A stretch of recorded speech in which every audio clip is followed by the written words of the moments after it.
నేను ఇప్పుడు బయట చదువుకున్న నార్మల్ ఎడ్యుకేషన్ ఒక పిల్లాడికి ఇలాంటి వాతావరణంలో పెరిగిన పిల్లాడికి వేదంతో పాటు నార్మల్ ఎడ్యుకేషన్ నేర్చుకున్న పిల్లాడికి నాకు డిఫరెన్స్ ఎక్కడ తెలుస్తుంది? మీరు ఏ ఇంటర్నేషనల్ స్కూల్ చెప్తారో చెప్పండి, ఆ ఇంటర్నేషనల్ స్కూల్ ఎడ్యుకేషనల్ స్టాండర్డ్లో చదివించేస్తాను. ₹1 ఫీజు వద్దు నాకు. ప్లస్ దీనికి అడిషనల్గా వాడిని వేద పండితుడిని చేస్తాను, వాడికి సంగీతం నేర్పిస్తాను, వాడికి యుద్ధ విద్యలు నేర్పిస్తాను, వాడికి స్విమ్మింగ్ నేర్పిస్తాను, వాడికి 3 పూట్ల సంధ్యావందనం 2 పూట్ల అగ్నికార్యం చేయిస్తాను, తపస్సులు చేస్తాను, బాధ్యత గల పౌరుడిగా తయారు చేస్తాను.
శ్రీ గురుభ్యో నమః, శ్రీమాత్రే నమః.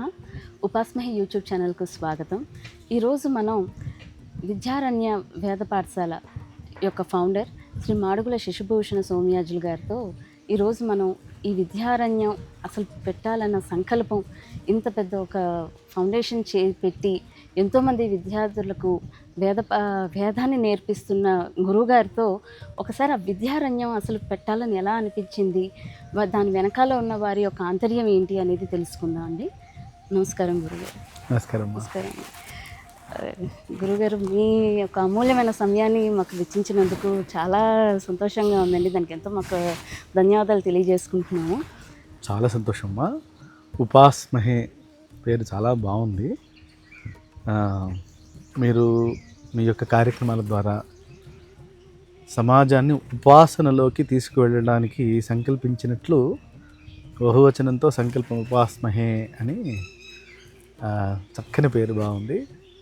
చాలా సంతోషం. మీకు విద్యారణ్యంలోకి స్వాగతం. తప్పకుండా మీరు ఏది మీ ప్రేక్షకులకి తెలియచేయాలని అనుకుంటున్నారో వాటికి నా శాయశక్తుల సరి అయినటువంటి తృప్తికరమైన ప్రేరణాత్మకమైన సమాధానం చెప్పడానికి ప్రయత్నిస్తాను. ధన్యవాదాలండి గురుగారు. ఇప్పుడు విద్యారణ్యంలోకి మేము అడుగు పెట్టంగానే ఒక చాలా అంటే నేచర్కి ఎంతో దగ్గరగా, ప్రకృతికి ఎంతో దగ్గరగా అనిపించింది మాకు. ఒక పాజిటివ్ వైబ్రేషన్, ఆ ఎనర్జీ లెవెల్స్ మాకు తెలుస్తున్నాయి లోపల అడుగు పెట్టంగానే. అసలు ఇంత మీరు సంకల్పం చాలా పెద్ద సంకల్పం అండి. ఇది ఏమీ చిన్న విషయం కాదు. మీరు విద్యారణ్యం ఫౌండర్గా మీరు ఎన్నో ఒడిదుడుకులు మీరు దాటి వచ్చిన తర్వాతే ఇంత స్థాపన చేసి ఉంటారు. అసలు మీరు ఆ విద్యారణ్యం వేద పాఠశాల, ఈ గురుకులం పెట్టాలన్న సంకల్పం అసలు మీకు ఎలా కలిగిందండి? అలాగే మీ గురించి కూడా కొంచెం మాకు కొద్దిగా చెప్తారా? తప్పకుండా.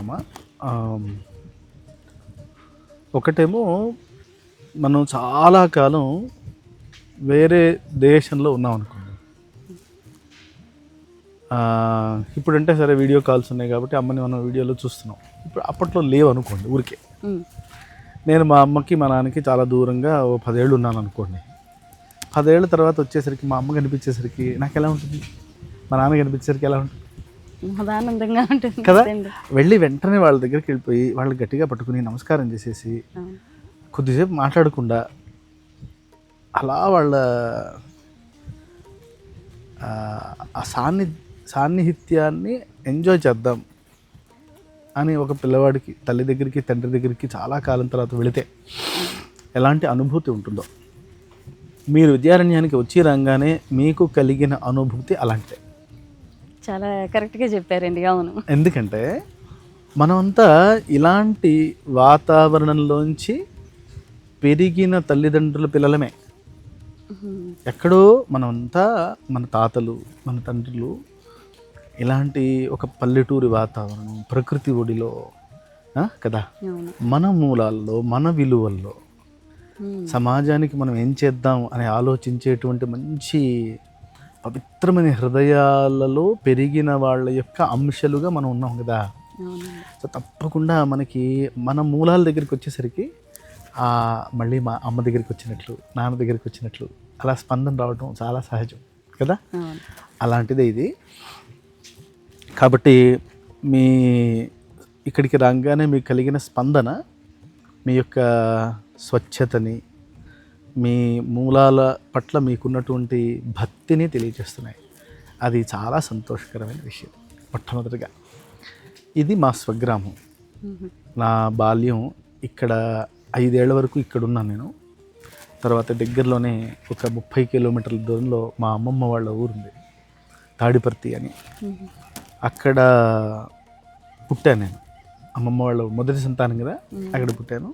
ఇక్కడికి వచ్చి 5 ఏళ్ళు వయసు వచ్చిన తర్వాత మళ్ళీ అక్కడికి వెళ్ళాను చదువుకోవడానికి. అక్కడికి వెళ్ళానంటే ఇంకా 5వ వయసు నుండి మొన్న 5 ఏళ్ల క్రితం వరకు నేను బయటే తిరుగుతున్నా. అమ్మమ్మ దగ్గర, మేనత్త దగ్గర 10వ తరగతి వరకు చదువుకున్నాను. తర్వాత ఇంటర్మీడియట్కి హైదరాబాద్ వచ్చేసాను. అక్కడి నుండి స్కూలు, కాలేజ్, అట్లానే గురువుగారి దగ్గరికి వెళ్ళి పాఠం చెప్పుకోవడము, సంఘ పరిచయము, ఒక గుళ్ళు అర్చకుడిగా చేరటము. మల్కాజ్గిరిలో అష్టభుజాదేవి అమ్మవారు అని అమ్మవారు ఉన్నారు. ఆ అమ్మవారి దగ్గర అర్చకుడిగా చేరాను. ఇంకా అక్కడి నుంచి లోకాన్ని తెలుసుకోవటం మొదలైంది. అక్కడ సంఘ పరిచయం, ఆర్ఎస్ఎస్ పరిచయం. సో సంఘ శాఖకి వెళ్ళటము, అక్కడి ఆ శాఖలో దేశమే ధర్మమే ఊపిరిగా బతికే వాళ్ళు ఉంటారు అన్నమాట. అలాంటి వాళ్ళని చూస్తూ వాళ్ళ భావాల్ని తెలుసుకుంటూ ఆశ్చర్యపోతూ, ఎందుకంటే వాళ్ళకంటూ ఏమీ అక్కర్లేకుండా దేశ పరమోన్నతే లక్ష్యంగా బతికే వాళ్ళ నుండి ప్రేరణ పొందుతూ వ్యక్తిగత జీవితాన్ని తొందరగా బాధ్యతలు పూర్తి చేసుకుని సమాజ కార్యం చేయాలి అనే ఒక సంకల్పం సంఘం వల్ల అందింది. ఏం చేయాలంటే చేయాలి అనుకుంటే ఏదో ఒకటి భగవంతుడు మన ముందు పెడతాడు మన అర్హతని బట్టి అనే విశ్వాసం ఉంది.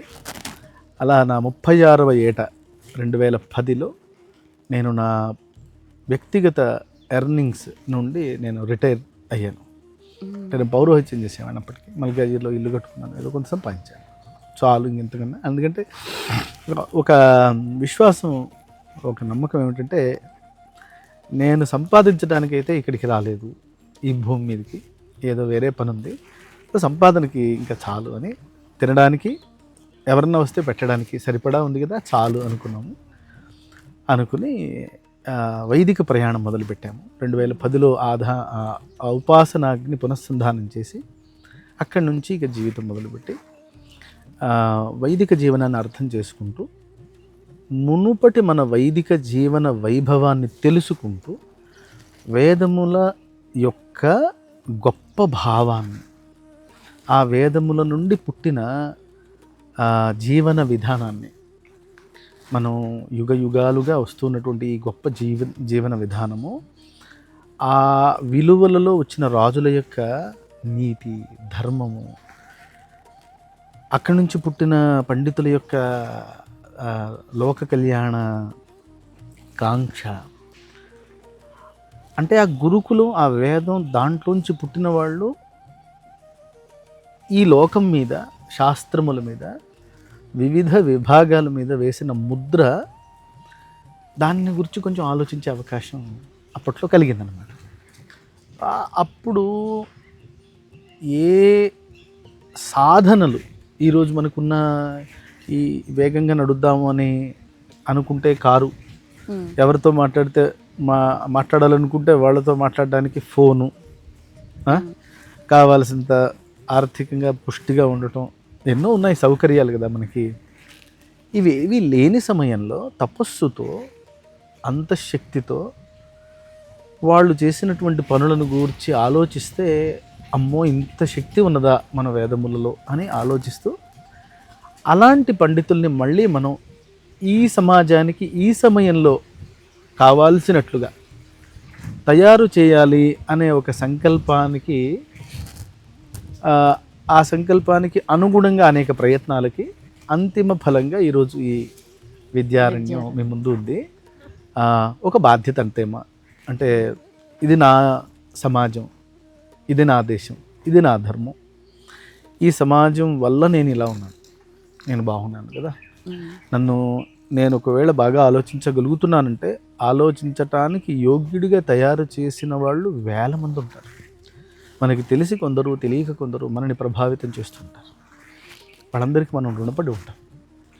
కాబట్టి ఈ సమాజం నాకు ఇచ్చింది, నేనేం ఇవ్వాలి ఈ సమాజానికి? ఏమన్నా ఇవ్వాలి కదా. ఖచ్చితంగా సమాజం నాకేమి ఇచ్చిందో దానికైతే తిరిగి నేను ఇవ్వలేను, ఎంతో కొంత చేయాలి కదా మరి అనే ఉద్దేశంతో నాకు అనిపించిన policy makers with Vedic roots ఈ దేశాన్ని ఇలాంటి బ్రహ్మచర్య దీక్షలో బాల్యాన్ని గడిపి విలువలతో జీవితాన్ని జీవించి పెరిగి ఈ సమాజాన్ని సేవించాలి. ఇక్కడి నుంచి వెళ్ళిన వాళ్ళు ఐఏఎస్లు, ఐపీఎస్లు, డాక్టర్లు, ఇంజనీర్లు, సైంటిస్టులు, పొలిటీషియన్స్, వ్యాపారవేత్తలు కావాలి.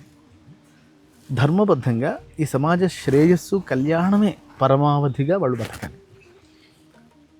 అలాంటి వాళ్ళని తయారు చేయడానికి ఒక ప్రయత్నం. చాలా గొప్ప సంకల్పం అండి మీది. అంటే ఇప్పుడు మీరు చెప్పిందంతా నాకు అర్థమైంది ఏంటి అంటే, మీరు పిల్లలకి వేదాన్ని నేర్పిస్తున్నారు, వేదంతో పాటు వాళ్ళ లైఫ్ స్కిల్స్ ఒకటి ఉంటుంది, అలాగే ఇప్పుడు సమాజంతో సమానమైన ఎడ్యుకేషన్ కూడా మీరు ఇస్తున్నారు. అవును. అయితే ఇప్పుడు ఈ నార్మల్ ఎడ్యుకేషన్ 10th క్లాస్ ఇవన్నీ అయితే నార్మల్ అండి. నాకు ఇప్పుడు వేదాధ్యాయం మీరు నేర్పిస్తున్నారు కదా, నాకు ఒక చిన్న ప్రశ్న ఏంటంటే, వేదం అంటే ఏంటి? అసలు వేదాధ్యాయాన్ని నేను నా పిల్లలకి దేనికి నేను నేర్పించాలి? అంటే దానివల్ల వీళ్ళకి ఒక లైఫ్ స్టైల్ మారుతుందా, లేకపోతే వాళ్ళ మైండ్ సెట్ మారుతుందా? అసలు దీన్ని మీరు ఈ నార్మల్ ఇప్పుడున్న ఎడ్యుకేషన్కి మీరు ఇలా కోరిలేట్ చేసి దీన్ని కంబైన్ చేసి నేర్పిస్తున్నారు కదా, so what is the difference? అంటే నేను ఇప్పుడు బయట చదువుకున్న నార్మల్ ఎడ్యుకేషన్ ఒక పిల్లాడికి, ఇలాంటి వాతావరణంలో పెరిగిన పిల్లాడికి, వేదంతో పాటు నార్మల్ ఎడ్యుకేషన్ నేర్చుకున్న పిల్లాడికి నాకు డిఫరెన్స్ ఎక్కడ తెలుస్తుంది? ఎలా ఉంటుందంటే, అసలు ఫస్ట్ ఆఫ్ ఆల్ ఎడ్యుకేషన్ అంటే ఏంటి అని ఒకటి మనం డిఫైన్ చేసుకోవాలి. కరెక్ట్. అసలు ఏమిటి ఎడ్యుకేషన్ అంటే? ఈరోజు మన ఉద్దేశంలో ఎడ్యుకేషన్ అంటే ఏమిటంటే ఒక పెద్ద ఉద్యోగాన్ని ఇచ్చేది ఎడ్యుకేషన్ అనుకుంటున్నాం మనం. ఏమిటి అల్టిమేట్గా మన పిల్లవాడు చదువుకోవాలి, వాడు ఐఐటీలో రావాలి, లేదా డాక్టర్ అవ్వాలి, వాడు పెద్ద ప్యాకేజీలోకి వెళ్ళాలి, పెద్ద కంపెనీలో పనిచేయాలి, అంతే కదా. అయితే నిజంగా అది ఎడ్యుకేషన్ అవ్వదు. ఎడ్యుకేషన్ అంటే మన వాళ్ళ యొక్క ఎడ్యుకేషన్ అంటే విద్య, అంతేనా? రెండు సమానమా? కానీ విద్య అనే శబ్దానికి అర్థం ఏమిటంటే తెలుసుకోదగ్గది అని అర్థం. సా విద్య, అది చదువు, అది తెలుసుకోదగ్గది. ఏది తెలుసుకోదగ్గది అంటే ఏది నిన్ను యా విముక్తయే, నిన్ను అల్టిమేట్ అసలు కన్ఫ్యూజనే లేని ఒక స్థితికి నిన్ను తీసుకెళ్తుందో అది విద్య అన్నారు మనవాళ్ళు. అయితే వేదం చదివితే ఉద్యోగం వస్తుందా? వేదం చదివితే ఏమవుతుంది? ఇప్పుడు నేను మా పిల్లవాడిని కాలేజీకి పంపిస్తే వాడు డాక్టర్ అవుతాడు, ఇంజనీర్ అవుతాడు, నేను వేదం ఎందుకు చదవాలి? లాంటి ప్రశ్నలు సహజంగా వస్తాయి. ఇప్పుడు మీరు అడిగిన దాంట్లో అదే ప్రశ్న. అయితే అసలు మన వాళ్ళు ఏం చెప్పారంటే, ఈ డాక్టర్లు, ఇంజనీర్లు అవ్వటం అనేది అది తర్వాత ఆలోచిద్దాం. మొట్టమొదటి నువ్వేం కావాలి? మనిషివి కావాలి, మనసున్న మనిషివి కావాలి, సంస్కారవంతమైన మనిషివి కావాలి, ఇంద్రియ నిగ్రహం కలిగిన మనిషివి కావాలి, వినయ విధేయతలు కలిగిన మనిషివి కావాలి, ఆత్మ సంయమనం కలిగిన మనిషివి కావాలి. అయిన తర్వాత కదా నువ్వు డాక్టర్ అవ్వాలి, అయిన తర్వాత కదా ఇంజనీర్ అవ్వాలి. ఇది ఎలా అవుతావు? అంటే మన వాళ్ళు ఏం చేస్తారంటే తపస్సు చేయాలి అంటారు. ముందు నీ మీద నీకు పట్టు సంపాదించు. ముందు నువ్వు ఏది చెయ్యాలి, ఏది చెయ్యొద్దు, శాస్త్రం చెప్పింది చేయాలి, శాస్త్రం చెప్పింది చేయొద్దు. శాస్త్రం ప్రమాణం. ఇదంతా వేదాధ్యయనం వల్ల మీరు ఒకసారి ఆలోచించండి. అటెన్షన్ స్పాన్ అనే ఒక మాట మాట్లాడుతుంటారు, నేను వింటాను. 12 సెకండ్లు, 16 సెకండ్లు, 20 సెకండ్ల లోపు జనరల్ స్టడీ అనమాట. ఈ ప్రపంచంలో అటెన్షన్ స్పాన్ ఎంత అంటే, విద్యార్థుల యొక్క అటెన్షన్ స్పాన్ అంటే ఒక విషయం మీద తదేక దీక్షతో ఏకాగ్రతతో ఎంతసేపు ఉంటారు అని ఆలోచిస్తేట 12 సెకండ్లు, 16 సెకండ్లు, 16 సెకండ్ల తర్వాత దాని నుంచి దృష్టి పక్కకి వెళ్ళిపోతుంది. ఇది ఉన్నది అని చెప్తాను. వేదం ఏం చేస్తుంది, మీ అటెన్షన్ స్పాన్ యొక్క సైజుని పెంచేస్తుంది. మీరు ఏం చేయాలి, వేదం యొక్క సహజ లక్షణం ఏంటి అంటే, మీరు దాన్ని గుర్తుపెట్టుకోవాలంతే, ధారణ చేయాలంతే. దానికి పుస్తకాపేక్ష, ఇప్పుడు అంటే పుస్తకాలు ప్రింటింగ్లు వచ్చినాయి, లేవుగా అప్పుడు ముందు. మరి ఎలా వచ్చింది? శృతి అన్నారుగా, వినాలి, గుర్తుపెట్టుకోవాలి, చెప్పాలి, అంతే. ఈ ఒక్క మాధ్యమంతో వేదముల నుండి ఉద్భవించిన శాస్త్రములు చెవితో వినటం, గుర్తుపెట్టుకోవటం, చెప్పటం అనే ఒక విద్యా విధానంతో బతికినాయి. శృతి అన్నారు వీటిని. ఈరోజంటే కంప్యూటర్లు, పుస్తకాలు, పెన్నులు అన్నీ వచ్చినాయి కదా. ఇప్పుడు చూడండి, మీరు ఆ పుస్తకాలు ఒక ఘనపాఠి అంటే ఊరికే చెప్తున్నా, ఇప్పుడు మీ చేతిలో ఉన్న పుస్తకం ఉందా, అలాంటి ఒక 50 పుస్తకాలు, 100 పుస్తకాలు అనుకోండి, అన్ని పుస్తకాల ఇన్ఫర్మేషన్ ఇక్కడ పెట్టుకోవాలి. ఊరికే చెప్తున్నా, ఊరికే ఒక కంపారిటివ్గా చెప్తున్నా. ఒక అక్షరం తప్పు పోకుండా, ఒక స్వరం తప్పు పోకుండా వాడు గుర్తుపెట్టుకోవాలి. అంటే వాడు ఎంత కష్టపడాలి. సో వేదం యొక్క అధ్యయనం చేయటం ఎందుకు అంటే, నిన్ను నువ్వు ఒక సరైనటువంటి వ్యక్తిగా తయారు చేసుకుని, ఒక అటెన్షన్ స్పాన్ 12 సెకండ్లు, కానీ వేద విద్యార్థి యొక్క అటెన్షన్ స్పాన్ మీరు ఊహించగలరా? 3 గంటలు, 2 గంటలు, ఒక గంట వేసుకోండి. ఎక్కడి 12 సెకండ్లు, ఎక్కడి గంట? చూడు, ఒక్కసారి ఒక వ్యక్తి తన ఇంద్రియములు తన ఆధీనంలో ఉన్నాయనుకోండి, ఏకాగ్రత పెట్టి ఒక పని 1 గంట సేపు చేయగలిగే స్థితి ఉంది అనుకోండి, 3 గంటలు చేయగలిగే స్థితి వచ్చింది అనుకోండి, వాడు ఏం చేయలేడు చెప్పండి. మహాద్భుతం అండి, చేయలేదంటే ఉంటుంది కదా.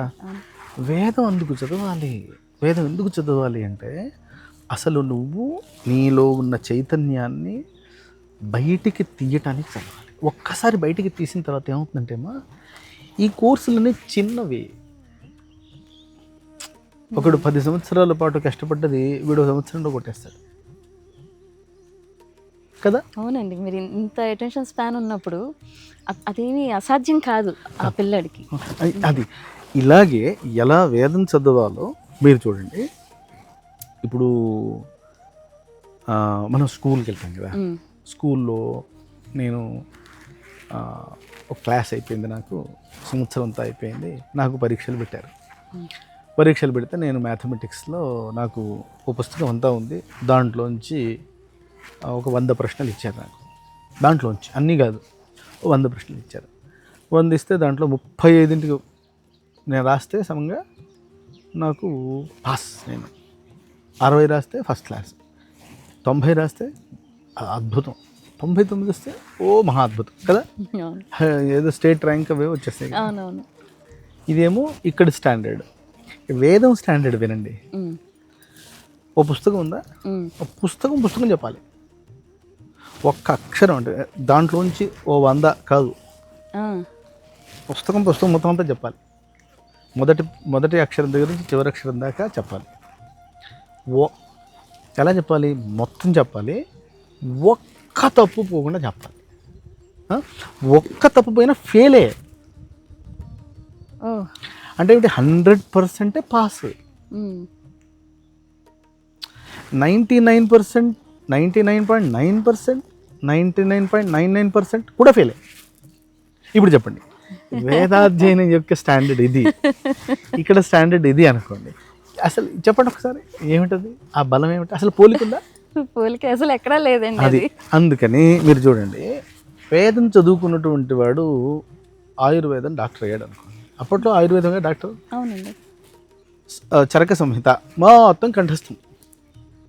శార్ంగ సంహిత, శార్ంగధర సంహిత అని ఒక ఆయుర్వేద గ్రంథం ఉంది, కంఠస్థం. వేల వేల శ్లోకాలు కంఠస్థం. ఓకే, డాక్టర్లు తనకు సంబంధించిన మంత్రం మొత్తం, ఆ శ్లోకాలు మొత్తం ఇక్కడ ఉంటాయి. వాళ్ళకి మళ్ళీ పుస్తకం తీసి చూసి అక్కర్లేదు. ఓకే, ఇది డాక్టర్ల పరిస్థితి. మన కాలంలో అంటే ఇప్పుడు ఈ ఆధునిక విద్యా విధానం లేకపోతే మన దగ్గర డాక్టర్లు లేరా? ఉన్నారు కదా, భారతదేశంలో ఉన్నారు, ముందు కూడా ఉన్నారా? తర్వాత స్థాపత్యం, ఇంజనీరింగ్. మన దగ్గర ఇంజనీరింగ్ ఉందా? మన భారతదేశంలో ఉండిందా? ఉంది కదండి. మరి ఇప్పుడు బృహదేశ్వరాలయం లాంటి అద్భుతమైన ఆలయాలు కట్టిన ఇంజనీర్లు ఉన్నారుగా. ఆ స్థాపత్యం మొత్తం అంతా కూడా వాస్తుశాస్త్రం, అదంతా ఆ సూత్రాలన్నీ కంఠిస్తుంది. ఎక్కడ మళ్ళీ పుస్తకం పట్టుకుని పని లేదు. వేదం చదివినట్లుగా ఆయా శాస్త్రాలను కూడా కంఠస్థం చేస్తారు. మీరు అన్ని శాస్త్రాలని కంఠస్థం చేసే పద్ధతే కదా. సంగీతం ఉంది, అదో శాస్త్రం కదా. దానికి ఏమైనా పుస్తకం చూసి చదివే పద్ధతి ఉందా ఇక్కడ? అంత కంఠస్థం. ఈ కంఠస్థం అనే ఒక విద్యా విధానం వల్ల వేదం ఎలా చదువుతాము అదే మోడల్లో అన్ని శాస్త్రములను కూడా చదివి వాళ్ళలోని ఆ చైతన్యాన్ని తీసుకుని ప్రతి శాస్త్రంలో అద్భుతమైనటువంటి రిజల్ట్స్ ప్రపంచానికి ఆదర్శ రూపంగా చూపించారు మన వాళ్ళు. మీరు అందుకే చూడండి, జ్యోతిషం అంటే ఖగోళ శాస్త్రం, ఆయుర్వేద శాస్త్రం, మ్యాథమెటిక్స్, వ్యాకరణం, ఆయుర్వేదం, వ్యవసాయం, సంగీతం, స్థాపత్యం, మీరు చెప్పండి, రసశాస్త్రం, ధాతుశాస్త్రం, మీరు చెప్పండి, ఏ శాస్త్రం భారతదేశంలో లేదు? అంటే ఇప్పుడు మనం ఏదైతే మోడర్న్ ఎడ్యుకేషన్ కోట్ల రూపాయలు తీసుకుని డాక్టర్లు తయారు చేస్తున్నాం, ₹1,00,000 తీసుకుని ఇంజనీర్లు తయారు చేస్తున్నాం, ₹1 తీసుకోకుండా ఇప్పుడు తయారయ్యే డాక్టర్ల కన్నా 1000 రెట్లు బలమైన డాక్టర్లు తయారు చేశారు అప్పుడే. అవునా? అవునండి. అందుకని మనం అపోహ పెట్టుకోవద్దు. మన మూలాలు వేదములలో ఉన్నాయి. అండ్ వేదములు ఇప్పటివి కావు. మెకాలే విద్యా విధానం ఎప్పుడు వచ్చిందమ్మా? 200 సంవత్సరాల క్రితం వచ్చింది అనుకున్నాం. మన విద్యా విధానం ఎప్పటిది? యుగ యుగాల నాటిది. అది బలమైందన్నావా, ఇది బలమైందన్నావా? అనాది నుంచి వచ్చింది ఇదే బలమైంది. మరి ఇప్పుడు నేనేమంటానంటే ఆ విద్యా విధానంలోనే మనం ఉండేవాళ్ళం. ఆ విద్యా విధానం వల్లే మన ఎడ్యుకేషన్ సిస్టమ్ వల్ల విశ్వగురు అయ్యాం, రైట్? ఆ ఎడ్యుకేషన్ సిస్టంలోంచి వచ్చిన ఇండస్ట్రీస్ వల్ల 43% జీడిపి, వరల్డ్ జీడిపిలో 43% కంట్రిబ్యూషన్ భారత్ది. ఎన్నేళ్ళు తెలుసా? 1800 సంవత్సరాల స్టడీ. అంటే ఇప్పుడు మనం 2000 సంవత్సరం దగ్గర ఉన్నాం కదా. 1800 సంవత్సరం వరకు భారతదేశం యొక్క జీడిపి 36-43% మధ్యలో ఉంది. ఇప్పుడు ఎంత ఉంది తెలుసా? జీడిపి ఎంత ఉంది తెలుసా మీకు? 6%. ఈరోజు 7%. 8% వస్తే అద్భుతం. మన విద్యా విధానంలోంచి బయలుదేరినటువంటి ఇండస్ట్రీస్ సృష్టించిన సంపద అది సంపద. వాల్యూ సిస్టమ్ గురించి మాట్లాడండి. తలుపులు లేవు, మనకి తాళాలు లేవు, అపనమ్మకం లేదు, అవునా? దొంగతనాలు లేవు. ఎంత చక్కని సమాజం, ఊరూరంతా ఒక ఇల్లులాగా, అవునా?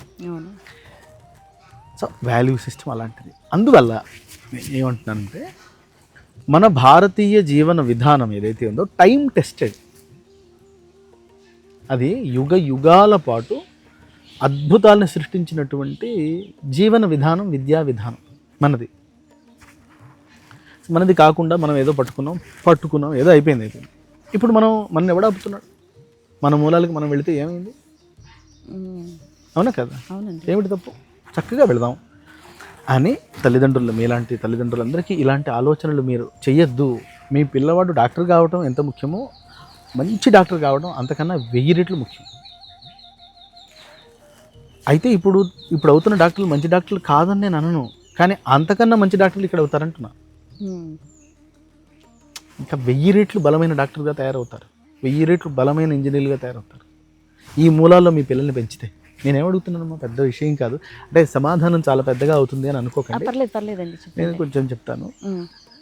చాలా సింపుల్గా అడుగుతున్నాను. మీ పిల్లవాడిని నాకు 7వ ఏట ఇవ్వండి, 17వ ఏట మీ చేతిలో పెట్టేస్తాను విత్ 10th క్లాస్ సర్టిఫికేట్.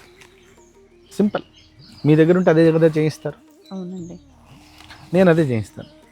మీరు ఏ ఇంటర్నేషనల్ స్కూల్ చెప్తారో చెప్పండి, ఆ ఇంటర్నేషనల్ స్కూల్ ఎడ్యుకేషనల్ స్టాండర్డ్లో చదివించిస్తాను. ₹1 ఫీజు వద్దు నాకు. ప్లస్ దీనికి అడిషనల్గా వాడిని వేద పండితుడిని చేస్తాను, వాడికి సంగీతం నేర్పిస్తాను, వాడికి యుద్ధ విద్యలు నేర్పిస్తాను, వాడికి స్విమ్మింగ్ నేర్పిస్తాను, వాడికి 3 పూట్ల సంధ్యావందనం, 2 పూట్ల అగ్నికార్యం నేర్పిస్తాను, చేయిస్తాను, తపస్సులు చేస్తాను, బాధ్యత గల పౌరుడిగా తయారు చేస్తాను, వినయవంతుడిగా తయారు చేస్తాను, 0 డిజిటల్ డిస్ట్రాక్షన్తో కాన్సన్ట్రేటెడ్ పర్సన్గా తయారు చేస్తాను. 17వ వయసులో చెప్పండి, బయట స్కూల్లో ఎలా ఉంది? మొన్నే ఒక వీడియో చూశాను, టీచర్ని కొడుతున్నాడు ఒకడు పిల్లవాడు, 10th క్లాస్ పిల్లవాడు టీచర్ని కొడుతున్నాడు. కానీ మీరు ఇక్కడ చూడండి, ఇప్పుడు విద్యార్థులు ఇక్కడ మీకు కనిపిస్తారు, వాడు 18 ఏళ్ళు 20 ఏళ్ళు ఉంటాయి, చేతులు కట్టుకుని నిలబడతాడు. వినయం, చేతకంతనం కాదు అది, వినయం. అలాంటి వాడిని సమర్థుడిని తయారు చేసి మీ చేతులు పెడతానమ్మా. మీరు చేయండి, వాడిని డాక్టర్ని చేయండి, ఇంజనీర్ని చేయండి, మీ అభిరుచి ప్రకారంగా చేయండి. ఇలా అడుగుతున్నాను తల్లిదండ్రులు. ₹1 వద్దు నాకు. ఇది విద్య అమ్మేది కాదు కదా, మనమే అమ్ముకోలేదుగా, విద్య పంచుకున్నాం మనం. అదే మోడల్లో మన పిల్లల్ని మనం తయారు చేసుకుందాం, మన భావితరాల్ని మనం తయారు చేసుకుందాం, విలువలతో కూడిన సమాజాన్ని తయారు చేసుకుందాం. విలువలతో కూడిన సమాజం ఎలా తయారవుతుందండి? విలువలతో కూడిన మనుషులతో తయారవుతుంది. విలువలతో కూడిన మనుషులు ఎక్కడ తయారవుతారండి? తయారు చేస్తే తయారవుతారు. ఎక్కడ తయారవ్వాలి? అమ్మ ఒళ్ళో తయారవ్వాలి, నాన్న భుజాల మీద తయారవ్వాలి, గురువు గారి పాదాల దగ్గర తయారవ్వాలి. భద్రంగా ఉన్నాయమ్మా చెప్పండి. ఇప్పుడు తల్లి ఖర్చులు పెడుతుంది. అవునండి, అవునా? ఎంత విషాద వాస్తవం, నిజమా కదా? నిజమండి. తల్లి ఉద్యోగంలో బిజీగా ఉన్నారు, తండ్రి ఉద్యోగంలో బిజీగా ఉన్నారు. స్కూల్ ఎవరైతే గురువు, మనం ఎక్కడైతే క్యారెక్టర్ షేప్ అవుతుందని స్కూల్ అనుకుంటున్నాము, ఫీజు ఓరియంటెడ్, అంతకన్నా ఉత్తమమైన బిజినెస్ లేదు ప్రస్తుత కాలంలో. నిజమే కదా? నిజమే. ఫీజు కడితే క్లాస్ రూమ్లోకి వస్తావు, ఫీజు కట్టకపోతే క్లాస్ రూమ్ బయట నిలబడతావు. ఎందుకంటే డబ్బే కదా, అంటే డబ్బులు కట్టలేదు కాబట్టి ఆ రోజు క్లాస్ పోవాలా అంటే ఏమిటి నీ ఉద్దేశం? ఏమిటి? వాడు ఉన్నతి కాదు నీ ఉద్దేశం. నీ ఉద్దేశం వాడు ఉన్నతి అయితే ఆ మాట అనవు కదా.